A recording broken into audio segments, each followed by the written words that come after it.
Hi అండి, how are you? Hello. July 11th ఈ సినిమా రిలీజ్ అవబోతుంది. What is the feeling inside? Are you nervous or what? నేను nervous. So why nervous? ఇప్పుడు ఒక సినిమాతో బయటికి రావడం, దాంట్లో ప్లే చేయడం, తర్వాత జనాల అభిప్రాయాల్ని తీసుకోవడం, అది ఏ విధంగా ముందుకెళ్తుంది అన్నట్టు చూడటం, అది ఒక when you are part of this movie making process, ఖచ్చితంగా ఒక రకంగా అది అది అది కూడా ఒక ఫీలింగ్ యాక్చువల్లీ. అందుకని I'm nervous. Why you want to be a part of this film అండి?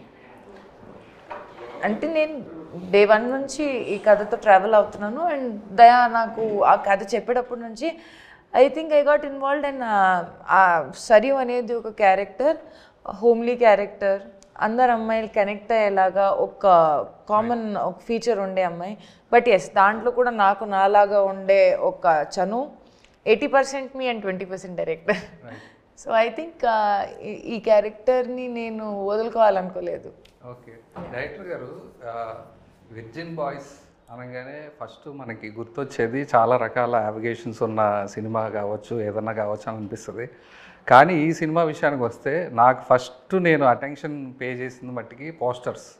Okay, nice. ఫస్ట్ ఆ లిప్స్ మీద ముగ్గురు అబ్బాయిలు కూర్చున్న poster, it grab my attention. Okay, అదొకటి. కమింగ్ ఫ్రమ్ జూలై 11th అని వేశారు కదా, CUMMI అని పెట్టి స్పర్మ్ సింబల్ ఒకటి పెట్టి వేశారు. Whose idea it was? Mine ఉంది. ఎక్కడి నుంచి జనరేట్ అయింది ఐడియా? కాలేజ్లో చేసిన పనులన్నీ అవే మేము. సో అవన్నీ ఇంకా ఉన్నాయి, అవసరమైనప్పుడు అలా కొంచెం కొంచెం. ప్లస్ టీమ్ అంతా కొంచెం వైబ్ బాగుంటుంది, సపోర్టివ్గా ఉంటుంది, ఫ్రీడమ్ ఇస్తారు కాబట్టి. సో అలా ఉంటేనే వస్తాయేమో probably. So how do you difference love and romance అండి? Love and romance. Right. Love is a feeling, romance is a physical thing sometimes. I don't think so romance is a physical. అంటే not exactly, అంటే వంట పెట్టినా అది రొమాన్సే ఒక రకంగా. అంత difference ఏమి ఉండదేమో నాకు తెలిసి. I think romance is before sex. What happens is romance. That is four play. Right. That is not that romance. Is also romance I guess. Romance అంటే సెక్స్ ముందర జరిగేది కాదు నాకు తెలిసి. బయటకు వెళ్తుంటే ఎదురొస్తున్న ఒక రకంగా రొమాన్సే అది నా దృష్టిలో. సో అంత డిఫరెన్స్ ఏమి ఉండదు లవ్కి రొమాన్స్ కానీ నేను అనుకుంటున్నాను. మరి so what is the motivation అండి? ఈ కథ ఎందుకు చెప్పాలనుకున్నారు అసలు? ఈ కథ అంటే టు బ్రేక్ సమ్ టాబూస్ యాక్చువల్గా. అంటే ఈ జనరేషన్లో ఆబ్వియస్గా people talk about sex a lot and physical relationships and all that. So దాంతోపాటు చాలా డైవర్షన్స్ ఉంటున్నాయి యూత్కి. సో ఎంటర్టైనింగ్గా నా లైఫ్లో జరిగిన కొన్ని ఇన్సిడెంట్స్, కాలేజ్లో జరిగిన ఆ ఫన్ అదంతా పెట్టుకొని ఎంటర్టైనింగ్ వేలో ఒక మంచి 3 love stories at the same time కొంచెం రాడికల్గా అప్రోచ్ అవుదామని చోజ్ దిస్. మీరు టబూని బ్రేక్ చేయాల్సిన అవసరం లేదనుకుంటా. ఎందుకంటే ఇండియన్ మైథాలజీ హిస్టరీ ప్రకారం ఖజురహో టెంపుల్స్ లో ఎరోటిక్ కామసూత్ర గురించి కల్చర్స్, డిసెప్షన్ అంతా ఉంది. ఒకప్పుడు, ఇప్పుడు లేదు. మీరు చెప్పిన ఎగ్జాక్ట్ టాపిక్సే నన్ను ఇన్స్పైర్ చేసింది యాక్చువల్గా మూవీ తీయడానికి కూడా. ఎందుకంటే కొన్ని టెంపుల్స్లో వెళ్ళేటప్పుడు బయట ఉంటాయి పిల్లర్స్కి, అసలు అవి ఎందుకుంటాయి తెలుసా మీకు? తెలీదు, చాలామందికి తెలీదు యాక్చువల్గా. సో అదేంటంటే టెంపుల్ లోపలికి ఎంటర్ అయ్యేటప్పుడు ఇవన్నీ డిస్ట్రాక్ట్ చేయకూడదు నిన్ను. ఇవన్నీ అంటే అంత డివైన్గా వెళ్ళిపోవాలి. సో వాళ్ళు అప్పుడే అంత ఉన్నారు. అసలు ఇప్పుడు ఎందుకు సెక్స్ అనగా నువ్వు అంటున్నారు, ఎందుకంత షాక్ అయిపోతున్నారు? It's a process of human procreation అది. So it's not a big deal. మరి నాకెప్పుడు ఇది ఒక బోల్డ్ సినిమా ఇట్లా అలా నాకేం అనిపించలేదు అది. So it's a good film, fun film. Censor అయిపోయిన తర్వాత వాళ్ళతో ఏం డిస్కస్ చేశారు? సెన్సార్ అయిపోయిన తర్వాత యాక్చువల్గా ఏంటంటే దాని ముందు రోజే ఒక పెద్ద సినిమా సెన్సార్ జరుగుతుందన్నమాట, అది కూడా అదే రోజు. సో ఆ ముందు రోజు అది రిజెక్ట్ చేశారంట ఎందుకో. వాళ్ళకి 40 minutes వెయిట్ చేయించారంట, మాకు 1 hour 10 minutes వెయిట్ చేయించారు. నాకు ఫ్రీజ్ అయిపోతున్నాయి అనమాట. సో మంది కూడా ఏమన్నా అవుతారేమో అది ఇది అని లోపలికి వెళ్తే they really loved it. They loved each and everything అనమాట. సో ఫస్ట్లో ఏదో అనుకున్నాం మేము, కానీ కథ వెళ్తూ ఉంటే ఇట్స్ అ బ్యూటిఫుల్ కథ. ఏడ్చారంట ఒకళ్ళు అందులో. అంటే అది రివీల్ చేయొచ్చో లేదో తెలియదు కానీ నాకు. సో కొంతమంది they cried watching the film. So అంత కనెక్ట్ అయ్యారు. I was very happy. So మాకు కథ కూడా డిస్టర్బ్ అవ్వకుండా కట్స్ ఇచ్చారు వాళ్ళు. So I was very surprised. ఆ రోజు నుంచి నా కాన్ఫిడెన్స్ లెవెల్స్ కొంచెం పెరిగాయి. ఓకే, హీరో గారు ఈ సినిమా విషయానికి వస్తే ఈ సినిమాలో మీరు కొత్తగా నేర్చుకొని చేయాల్సిన అవసరం ఏమీ లేదు. రెగ్యులర్గా మీరు రెగ్యులర్ లైఫ్ స్టైల్లో ఎలాగ ఉంటారో అలాగా మిమ్మల్ని మీరు ప్రొటెక్ట్ చేస్తే సరిపోతుంది. కానీ ఈ సినిమాలో మీకు కొత్తగా అనిపించిన విషయం ఏంటి? అంటే మోస్ట్లీ అండి నేను కాలేజ్ లైఫ్ మిస్ అయ్యాను. సో నేను సెయింట్ మేరీస్ కాలేజ్లో చదువుకున్నాను అనమాట. అంటే అడ్మిషన్ కట్టాను బట్ కాలేజ్కి వెళ్ళడం తక్కువే. జనరల్గా సెయింట్ మేరీస్ అంటేనే కొంచెం బయట షార్ట్ ఫిల్మ్స్ తీయటమో లేకపోతే కొంచెం అట్లా నాస్టీ ఫెలోస్ ఉంటారు. సో కాలేజ్ లైఫ్ మిస్ అయ్యారని చెప్పేసి ఎప్పుడు ఆ ఫీలింగ్ ఉండిపోయింది అనమాట. ఎందుకంటే ఇంజనీరింగ్ వాళ్ళు డిఫరెంట్ స్టోరీస్ ఉంటాయి, ఇది చేసాం అది చేసాం అని చెప్పి. లేకపోతే ఇట్లాంటి సెయింట్ మేరీస్ లాంటి కాలేజెస్లో కొంచెం కాలేజ్కి వెళ్ళి ఆ ఫన్ అంతా వేరే ఉంటుంది. సో కాలేజ్ లైఫ్ మిస్ అయిపోయాను, కాలేజ్కి వెళ్ళి ఉంటే బాగుండేదా అని చాలా ఎప్పుడు పీక్తూ ఉండేదన్నమాట.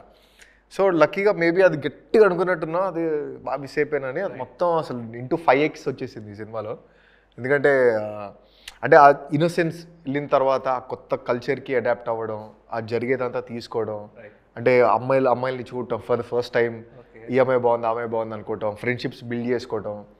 సో ఆ కల్చర్ నుంచి మనం ఒక ఛాలెంజ్ తీసుకొని, అంటే అది రియల్ లైఫ్లో జరగలేదు బట్ అట్లాంటివన్నీ కొత్త థింగ్స్ అన్ని చాలా చేసాం అనమాట మూవీలో.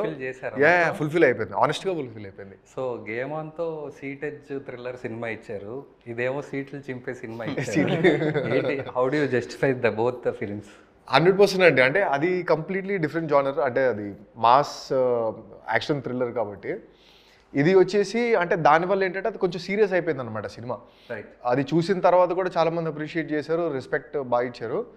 బట్ ఏంటంటే జనాలకి కొంచెం కనెక్ట్ అవ్వడం, రిలేటబిలిటీ అనేది కొంచెం మిస్ అయింది అనే ఫీలింగ్ కొంచెం క్రియేట్ అయింది respect of how the film is made. So ఇదేంటంటే బాయ్ నెక్స్ట్ డోర్. ఎందుకంటే మాక్సిమం చూసేది 13+ నుంచి ఒక 35-45 వరకు ఈ ఏజ్ గ్రూప్ ఎక్కువ సినిమాలు చూస్తున్నారు కాబట్టి రిలేట్ అవ్వడం అనేది చాలా ఇంపార్టెంట్ పాయింట్ ఈ రోజుల్లో. సో ఇది బాయ్ నెక్స్ట్ డోర్ క్యారెక్టర్ కాబట్టి అండ్ చాలా ఎమోషన్స్ ఉన్నాయి. అండ్ సాంగ్స్లో చాలా క్లాసికల్ డాన్స్ ఉంది అండ్ పార్టీ మూడ్ ఉంది అండ్ ఆల్మోస్ట్ మంచి బ్రేకప్, ఒక హార్ట్ బ్రేక్ ఎలిమెంట్స్ ఉంటాయి. సో ఇవన్నీ చేసరికి ఏంటంటే యూత్కి కొంచెం దగ్గర అవ్వడం. ఎందుకంటే యూత్ని మెప్పించాలి ఫస్ట్ ఈ రోజుల్లో ఉన్నప్పుడు. అంటే మనం హెవీగా టెక్నికల్గా వెళ్ళినా కూడా తేడా వచ్చేస్తుంది. అలా అని చెప్పేసి ఫ్యామిలీ డ్రామాస్ చేసినా కూడా చాలా టూ మెలో అయిపోతుంది. ఇలాంటిది ఏంటంటే ఇట్స్ మోర్ లైక్ ఎంటర్టైన్మెంట్తో పాటు ప్రూవ్ చేసుకొని కొంచెం దగ్గర అవడానికి మంచి ఛాన్స్ అనమాట. సో మామూలుగా ఇద్దరు బ్రదర్స్ కలిసి ఒక టీ తాగుదాం అంటేనే నాకు మసాలా టీ కావాలంటాడు, ఒకడేమో జింజర్ టీ కావాలంటాడు. ఇద్దరికి క్రియేటివ్ డిఫరెన్సెస్ వచ్చినప్పుడు how do you balance both? Actually అంటే ఐఎమ్ అ డైరెక్టర్స్ యాక్టర్ అండి. ఒకసారి once I decide that we going with the script and with the director కంప్లీట్గా లైక్ ఏం చిన్న ఇంప్రొవైజేషన్స్ ఉంటాయి, ఇది ఇలా చేయొచ్చేమో అని ఖచ్చితంగా. అంటే if it adds to the film కొంచెం ఏదైనా బెటర్ అవుద్ది అంటే కనుక డైరెక్టర్ తీసుకుంటాడు. లేదంటే కనుక completely like director has a vision, ఆ విజన్ని ఫాలో అయిపోతే. ఎందుకంటే స్టార్టింగ్ టైటిల్ దగ్గర నుంచి ఈ ఐడియా దగ్గర నుంచి నాకు అర్థమైపోయింది అనమాట, this is going to do something. ఖచ్చితంగా ఏదో ఒక ఆ స్టీరియోటిపికల్ దాన్ని బ్రేక్ చేస్తుంది. ఇలాంటి మూవీస్ తెలుగులో లేవు. ఎందుకంటే మనం లవ్ స్టోరీ చెప్పాలంటే టూ మెలో అయిపోతుంది, లేకపోతే అది ఫ్యామిలీ డ్రామా మూడ్లోకి వెళ్ళిపోతుంది. So this is like too up front on the face. అంటే why can't we talk about virginity about the boys? Virginity అంటే అమ్మాయిల దాని గురించి మాట్లాడతాం, లేకపోతే ఇది అనేది కొంచెం ఒక వేరే దీంట్లో ఉంటుంది. బట్ వర్జినిటీ అనేది అబ్బాయిలకు కూడా చాలా ఇంపార్టెంట్ కదా. అంటే irrespective how they prove it is different thing. వాళ్ళకుండే ఎమోషన్స్ చాలా ప్యూర్ ఉంటాయి అండ్ వాళ్ళు కూడా సేవ్ చేసుకుంటారు. నచ్చిన అమ్మాయితోటే చేద్దామని చెప్పేసి కూడా చాలామంది ఉంటారు అండ్ డెస్పరేట్గా ఉండేవాళ్ళు కొంతమంది ఉంటారు. సో వీళ్ళందరికీ ఏంటంటే ఏది important, is it really important, and if it is important why is it so important? So ఇట్లాంటి పాయింట్స్ ఉన్నాయి కాబట్టి I thought like it will touch some stings. Mitra గారు, మీ నేమ్ స్పెల్లింగ్ చూస్తే RAAW అని ఉంది. ఏంటి ఆ స్పెల్లింగ్ చేంజ్కి ఏంటి రీజన్? ఫస్ట్ నుంచి అలాగే ఉందా లేదంటే మధ్యలో మార్చి? నేను న్యూమరాలజీ మీద చాలా ట్రస్ట్ చేస్తాను. బేసికలీ ఇదిగోండి ఓకే, ఈవిలై. సో నేను బేసికలీ ఈవిలై. ఓకే, దిష్టి కోసమే. నేనేంటంటే basically I believe in astrology, numerology. నేను ముహూర్తము, ఇప్పుడుకి వెళ్ళాలి, రాహుకాలం, ఇదంతా దాని మీద కొంచెం ఆకల్ట్ సైన్సెస్. నాకేంటంటే దాన్ని నేను నమ్ముతాను. So when somebody said first MITHRA ఎలా ఉంది మిత్ర అని చెప్పేసి, సో అప్పుడు పంతులు గారు అన్నారు లేదు MITRAAW పెట్టండి, ఆ W పెడితే తనకు సక్సెస్, లేకపోతే ఒక లైఫ్లో స్టెబిలిటీ ఉంటుంది. అండ్ నాకు సక్సెస్ కన్నా కూడా stability is more important. Because ఒక్కసారి మీరు పైకి పోయారనుకో, పైకి పోయిన తర్వాత కింద కూడా వస్తారు. నాకేంటి, మన బండి స్ట్రైట్ లైన్లో పోతా ఉంటే పర్లేదు. పూరి గారు చెప్పినట్టు జర్నీ ఇంపార్టెంట్, డెస్టినీ కాదు అని. మిగతా ఇది ఉంటుంది కదా, right. Okay, we should trust fate also. Okay, మనం ఎంత కావాలంటే కష్టపడతాం సార్, కానీ పైన ఉన్నోడు ఇవ్వాలి కదా. We're putting our 101% best for everything. ఈ మీరు అన్నట్టు యోగల్ సైన్స్ నమ్మడం కూడా ఎందుకు, ఎందుకంటే పెట్టిన సమయం, పెట్టిన డబ్బు, అందరు పడిన కష్టాలు, ఇదంతా ఒక్క ఎత్తుకు వచ్చేసి అందరికి ఒక వేరే స్టాండ్కి తీసుకెళ్ళాలి, అంతకుమించి ఏది లేదు. And when I changed my name, I think so after that I have seen positive changes. Okay, how do you react and respond to the names అండి, whether it is positive or negative? How do you take the criticism? ఇప్పుడు మీరు ఒక plate నా ముందు పెడితే right, కంచంలో అన్నీ పెట్టారు, నాకు కావాల్సింది తీసుకుంటాను, మిగతా వదిలేస్తాను. ఫర్ మీ నెగిటివిటీ పాజిటివిటీ ఏం లేదు, అది ఒక అభిప్రాయం మాత్రమే. అన్నీ ఒక ఫీడ్బ్యాక్ లాగా తీసుకుంటేనే అది మీకు వర్కౌట్ అవుద్ది. Because we're everybody on digital platform. మనకి జనాలే కావాలి, ఇదంతా ఎవరి కోసం చేస్తున్నాము, వాళ్ళ కోసమే కదా. వాళ్ళ కోసం చేసేటప్పుడు ఒకవేళ we are not open to their suggestions, so మనకు వాళ్ళే కావాలి అన్నప్పుడు వాళ్ళలాగా ఎందుకు ఉండలేము. అది ఏదైతే గుడ్డో బ్యాడో, let's take it as feedback, work it on it, and just ఆ విషయాన్ని తలపైన తీసుకోవడం కన్నా వర్కింగ్ ప్రాసెస్లో తీసుకుంటే ఆ ఎనర్జీ ఎగ్జిక్యూట్ అయిపోతుంది. పహల్గామ్ అటాక్ తర్వాత ఇండియన్ గవర్నమెంట్ ఆపరేషన్ సింధూర్ అని చెప్పి 2 ఫీమేల్ ఆఫీసర్స్ని ఫ్రంట్ లైన్లో పెట్టి ఆపరేషన్ చేశారు. దాని తర్వాత మీరు మురళీ నాయక్ అనే ఒక సోల్జరు చచ్చిపోయిన తర్వాత మీరు వెళ్ళి కలిశారు. What you have to say about this entire this thing? ఇప్పుడు if suppose I'm your family member, okay, మీకు ఏమైనా అయిందనుకో, మీరు నన్ను అడుగుతారా, అమ్మ నువ్వు ఎక్కడున్నావు, నువ్వు నాకు కావాలి అన్నట్టు, లేకపోతే ఇది చేయాలి? As a sister or as a family member నేను అడగకుండానే మీ దగ్గరకు వచ్చేస్తాను, ఎందుకంటే ఇది ఇంటి బాధ్యత. Okay, if I am a citizen of this country and a soldier వల్ల మేమందరూ ఈరోజు ఇండియన్ ఆర్మీ వాళ్ళ వల్ల మనం ఈరోజు ప్రశాంతంగా ఇంట్లో పడుకుంటున్నాము, మన జీవితాల్లో మేము ఎలా బతకాలి, ఎంత హ్యాపీగా ఉండాలని మేము వెళ్ళిపోతున్నాము. కానీ వాళ్ళు మాత్రం బార్డర్స్లో ప్రాణం ఇచ్చేసి వాళ్ళ ఫ్యామిలీని పోగొట్టుకుంటున్నారు. ఆ సుఖాల్ని త్యజించుకొని వాళ్ళు అంత చలిలో అంత ఎండలో ఏదేదో వాళ్ళకి పోస్టింగ్స్ వస్తే వాళ్ళు అక్కడ మా కోసం వాళ్ళ ప్రాణాన్ని ఇచ్చేస్తున్నారంటే నిజం చెప్పండి, నేను నిజంగా ఏదో చేస్తే పెద్ద విషయమా? వాళ్ళు ప్రాణం ఇచ్చేస్తున్నారు. I'm proud to be an Indian and I'm proud to be a family member of every Indian. If they consider me, నేను ఖచ్చితంగా వాళ్ళ కోసం ఉంటాను. అండ్ మురళీనాయక్ గారి కోసం చేయడానికి ఒక్క ఫ్యామిలీ మెంబర్ లాగానే నేను అక్కడ దాకా పోయాను.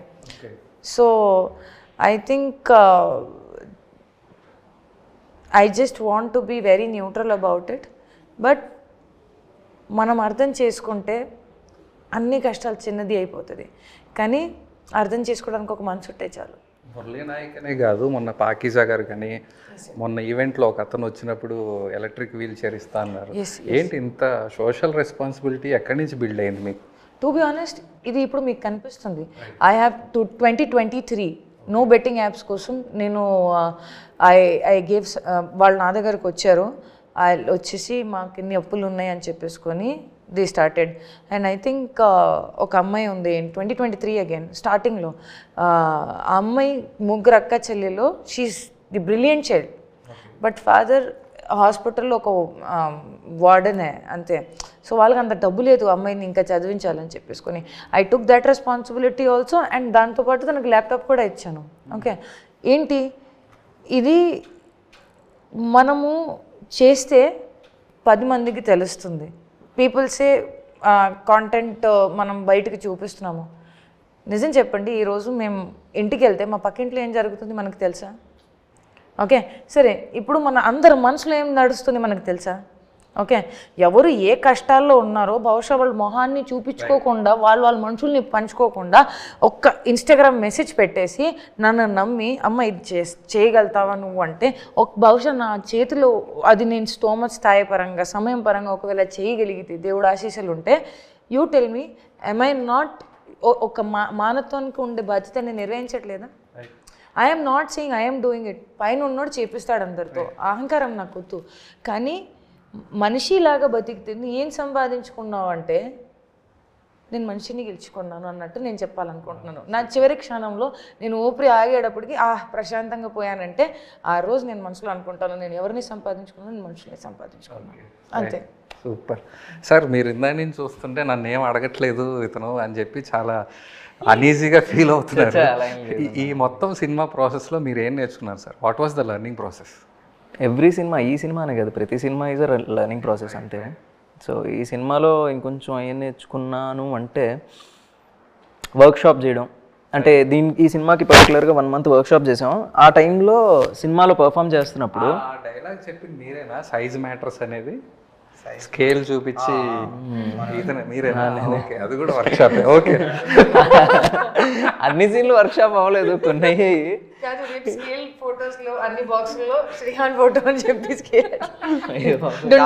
గాలి కొట్టడం కూడా నేర్చుకున్నాడు. ఓకే, చెప్పండి. సో అంటే సెట్లోకి వెళ్ళిన తర్వాత షూట్ ప్రాసెస్ కొంచెం ఫాస్ట్ అవుతా ఉన్నింది, ఈజీ అవుతుంది. లైక్ అంటే వర్క్షాప్ చేయడం వల్ల దానివల్ల యాక్టర్గా మనకి అడ్వాంటేజ్, టెక్నీషియన్స్కి వాళ్ళకి కొంచెం పని ఈజీ చేసినట్టు ఉంటుంది, అండ్ ప్రొడ్యూసర్కి కూడా కొంచెం డబ్బులు మిగిల్చినట్టు ఉంటుంది. So as a responsible actor నేనే నేర్చుకున్నానంటే దీని నుంచి నేను అనుకుంటున్నా, బట్ అది అవుతుందో లేదో తెలియదు, కానీ ప్రతి సినిమాకి వర్క్షాప్ అనేది ఉంటే అది యాక్టర్కి ప్లస్ పాయింట్ అవుద్ది అండ్ సినిమాకి కూడా చాలా ప్లస్ పాయింట్ అవుద్దని నేను గట్టిగా నమ్ముతున్నాను. అది నేర్చుకున్నాను దీని నుంచి. ఓకే సార్, ఇలాంటి సినిమాల్లో నెంబర్ ఆఫ్ ప్లేసెస్లో మీరు నవ్వించాల్సి వస్తుంది, నెంబర్ ఆఫ్ ప్లేసెస్లో ఎమోషన్ వర్కౌట్ చేయాల్సి వస్తుంది. ఫస్ట్ లాఫ్టరు, తర్వాత ఎమోషను, తర్వాత లవ్. ఎలా బ్యాలెన్స్ చేశారు సార్ మొత్తం? లక్కీగా ఇట్ హ్యాపెన్. అంటే స్క్రిప్ట్ లెవెల్లోనే అంటే ఆ ఎమోషన్స్ అంటే నేను రాసేటప్పుడు లక్కీగా ఆ ఫీల్లో ఉన్నా అనమాట. నేను ఆల్మోస్ట్ 2 years పట్టింది నాకు రాయడానికి. రాయని ప్లేస్ లేదు యాక్చువల్గా. స్విమ్మింగ్ పూల్లో, హెలిప్యాడ్లో, కొండల మీద, గుట్టల్లో, బార్లో, everywhere I use to right. So అదంతా దాన్ని మళ్ళీ ప్రోగ్రెస్ చేసి అంతా రీడిఫైన్ చేయడానికి ఇంకొక 1 year పట్టింది. సో లక్కీగా ఎమోషన్స్ పండే ఆ సార్ట్ ఆఫ్ టైంలో నాకు ఆ ఎమోషనల్ స్టేట్లో ఉన్నా అనమాట నేను. And best part is my music director. So నేను యాక్టర్స్ మేమందరం కలిసి చేసిన దానికి ఒక సోల్ ఇచ్చాడు అతను. మ్యూజిక్ త్రూ బ్యూటిఫుల్గా ఇచ్చాడు అనమాట. Comedy, ఎమోషన్కి emotion. సో అతని వల్ల కూడా నాకు చాలా హెల్ప్ అయింది యాక్చువల్గా. సార్ ఈ సినిమాకే కాదు ఏ సినిమాకైనా editor is the first judge, right? So what was his comment about the film? First సార్కి Marthanda sir is a senior editor. So సార్కి అంతా రష్ వెళ్తుంటే ఏం సినిమా ఇచ్చారా నాకు, ఏంట్రా ఇది బూత్ సినిమానా అనుకున్నాడంట ఫస్ట్ 2 days. దాని తర్వాత రష్ వెళ్తుంటే ఇట్స్ అ బ్యూటిఫుల్ థింగ్. చాలా బాగుంది సినిమా, ఇది నాకు నిజంగా నచ్చింది. ఇది అప్పుడే అంటే హాఫ్ సినిమా చూసినప్పుడే అతనికి అర్థమైపోయింది ఇది సినిమాలో కొంచెం విషయం ఉంది, బాగుంటుంది అని చెప్పి. So I was happy. Everywhere it was positive only ఇప్పుడు వరకు. ఇలాంటి సినిమాలకి రిపీట్ వాల్యూ ఉండేలాగా చాలా స్కోప్ ఉంటుంది. లైక్ స్కేరీ మూవీ కావచ్చు, అమెరికన్ పై కావచ్చు, హై స్కూల్ మ్యూజికల్ కావచ్చు, ఇలాంటి కొన్ని స్టాండర్డ్ ఫిల్మ్స్ ఉన్నాయి ఇంగ్లీష్లో. అలాగా రిపీట్ వాల్యూ మెయింటైన్ చేయడానికి మీరు ఏం కేర్ తీసుకున్నారు ఈ సినిమాలో? అంటే ఎక్కడ బోర్ కొట్టకుండా ఉండడానికి అయితే ట్రై చేసాం. At the same time screen అంతా గ్లామరస్గా ఉండడానికి, ఆ రిచ్నెస్, కమర్షియల్ ఎలిమెంట్ ఉండడానికి అయితే వి టుక్ ఎవ్రీ కేర్. సో డెఫినెట్గా నేను ఒక 200 times చూసాను, నాకు ఇంకా బోర్ కొట్టదు. ప్రాబబ్లీ అది నేను చేయబట్టి కొంచెం బయాస్డ్ ఉంటానేమో, బట్ ఇంతకుముందు కూడా చేశాను కదా నేను షార్ట్ ఫిల్మ్స్, వెబ్ సిరీస్ అవన్నీ. అప్పుడున్న ఫీలింగ్ ఈ మూవీకి లేదు నాకు. సో నేను ఎన్నిసార్లు అయినా చూస్తాను అనమాట. కొత్త ఆడియన్స్తో చూస్తే నాకు కొత్తగానే అనిపిస్తుంది. సో 200 times చూసినా I never felt it was boring. ఈ మొత్తం సినిమా ప్రాసెస్లో ఒక వైల్డ్ అనిమల్ లాగా ప్రొడ్యూసర్ గారు కనిపిస్తున్నారు. ఆయన ఎలా మేనేజ్ చేశారు సార్ మొత్తం? అయ్యో పాప ఆయన యాక్చువల్గా ఇట్స్ ఫన్ టు బీ డోండి. అంటే ఏ టైంలో ఇప్పుడు ఇక్కడ నడుచుకుంటూ వస్తే మనకి ఆ పాజిటివ్ ఎనర్జీ వచ్చేస్తుంది. అంత ఫ్యాంటసైజ్గా ఆయనకి ఏమన్నా యాక్టింగ్ ఫ్యాంటసీ ఉందా? ప్రతిసారి ప్రెస్ మీట్ లో ఆయన ఏదన్నా ఇప్పుడు మాట్లాడుతున్నప్పుడు తెలుస్తుంది తెలియకుండా మాకు కూడా. ఆడిషన్ ప్రాసెస్ లోకి వెళ్ళిపోయి ఆ అందరికి tone లో ఇచ్చేస్తున్నాడు, మాట్లాడుతూ అదే ఆడిషన్ ఇచ్చేస్తున్నారు, యూనివర్సల్ ఆడిషన్ మధ్య కాంతికి ఎవరైనా కూడా నేర్పిస్తారు సార్, క్లాస్లో కూడా పెట్టారు. అతని ఎనర్జీ గురించి చెప్పండి సార్. అదే క్రేజీ ఎనర్జీ రాజా అన్నదైతే ఎప్పుడు పాజిటివ్గా ఉంటాడు, అతను మాట్లాడే టాపిక్ కూడా కొంచెం ఇన్స్పైరింగ్ ఉంటాయి. Okay. So it was fun, అంటే హ్యాండిల్ చేయడం ఏం లేదు, మేము ఎంజాయ్ చేసాం అతను అంతా. సో ఇట్ వాస్ గుడ్ అంతే. Is the real producer. కథ చెప్పగానే ఈవిడ రియాక్షన్ ఏంటి సార్ అసలు? ఈవిడని ఎలా ఒప్పించారు? ఫస్ట్ నవ్వారు, కొన్ని సీన్స్ ఉన్నాయి అనమాట. కాల్ చేసి నేను ఏదో మూవీ చూసి పార్కింగ్ లోపలికి వెళ్తుంటే ఈ సీన్ ఉంది అని చెప్పి నవ్వుతుంది ఫుల్. ఏ సీను అంటే ఈ సీను, తర్వాత ఈ సీన్ అని. సో ఫుల్ చాలా నవ్వుతూ ఉందన్నమాట. And then Sarayu character is very interesting for me. అంటే ట్రెడిషనల్ అమ్మాయిల లోపల ఏముంటాయి అనేదే ఇంట్రెస్టింగ్ యాక్చువల్గా. కొంచెం అవుట్ గోయింగ్ ఉండి బ్రాడ్ మైండెడ్ ఉండే వాళ్ళకి తెలిసిపోతుంది వాళ్ళ ఒపీనియన్ ఏంటి అది. సో ఈ క్యారెక్టర్ మెల్లమెల్లగా రివీల్ అవుతూ వస్తుంటుంది. So it's an interesting character she played as well. Ma'am, ఈ సినిమాలో చూస్తే చాలా బోల్డ్ సీన్స్ ఉన్నాయి. So how did you work out those things and what did you tell to yourself? First నాతో పాటు బోల్డ్ సీన్స్ లేవు. No, one scene I think it was in the swimming pool where he is pulling you with the saree. అది Pillar కి పెట్టి. అది swimming pool కాదు, అది swimming కాదు, అది మన Mandwa house. Like that particular shot, ఆ పర్టికులర్ సాంగ్ ఏదైతే ఉందో మన ఐ థింక్ ఆ ఒక్క దాంట్లో ఆ ఒక్క పర్టికులర్ పోర్షన్లో నాలాంటి అమ్మాయి బాగా ఆర్థోడాక్స్గా అమ్మ నాన్నతో భయపడి ఒక మర్యాద ఫ్యామిలీ నుంచి వచ్చిన అమ్మాయి ఇలాంటి ఒక స్టెప్ తీసుకోబోతుందంటే ఆ ఫీలింగ్ అక్కడ జనరేట్ చేసి చూపించాం తప్ప అక్కడ కూడా ఏం మర్యాద దాటేసుకుని ముందుకెళ్ళిపోవడం. వర్జిన్ బాయ్స్ అనే దాంట్లో మిత్ర శర్మ గారు యాక్ట్ చేయడం కరెక్ట్, ఆ క్యారెక్టర్. ఎందుకంటే ఈ బాయ్స్ అందరు ఎప్పుడు ఫుల్ హీట్లో ఉంటారు అనమాట, ఫుల్ డెస్పరేట్ ఉంటారు. So somebody like her reacting to the scene was natural. So అదే, సో ఆ ఎక్స్ప్రెషన్స్ వచ్చేసేవి ఆటోమేటిక్గా. ఇప్పుడు యూత్ సినిమా అంటే డ్రగ్స్, సిగరెట్, సెక్స్ ఇలాంటి ఎలిమెంట్స్ అన్నీ ఉంటాయి. ఇప్పుడు తెలంగాణ స్టేట్ గవర్నమెంట్ ఏంటంటే డ్రగ్ యూస్ చేసినా, స్మోకింగ్ చేసినా ఒక ఇనిషియేటివ్ క్యాంపెయిన్ లాగా పెట్టారు. You need to give 3 minutes of this thing against drugs uses కానీ, నో స్మోకింగ్ గురించి కానీ, వైలెన్స్ అగెయిన్స్ట్ ఉమెన్ కానీ, వీటి గురించి ఒక క్యాంపెయిన్ రన్ చేస్తున్నారు. మీరు అది చూసిన తర్వాత ఎలాంటి ఇనిషియేటివ్ తీసుకున్నారు? అదే మొన్న we spoke about Sreehan spoke about drugs and all that trailer లాంచ్లో కూడా. సో వీడియో రిలీజ్ చేయమన్నారు కదా, దాని గురించి ఏమన్నా మాట్లాడుకున్నారా? లేదు, తెలియలేదు మాకు. I'm not aware of it. Kamal Haasan గారు ఇండియన్ 2 సినిమా అప్పుడు కూడా వాళ్ళు రిలీజ్ చేశారు. వెంటనే తెలంగాణ గవర్నమెంట్ రీట్వీట్ చేసి they thank them. Okay, will do that now. Thanks యాక్చువల్గా ఇన్ఫర్మేషన్ ఇచ్చాను.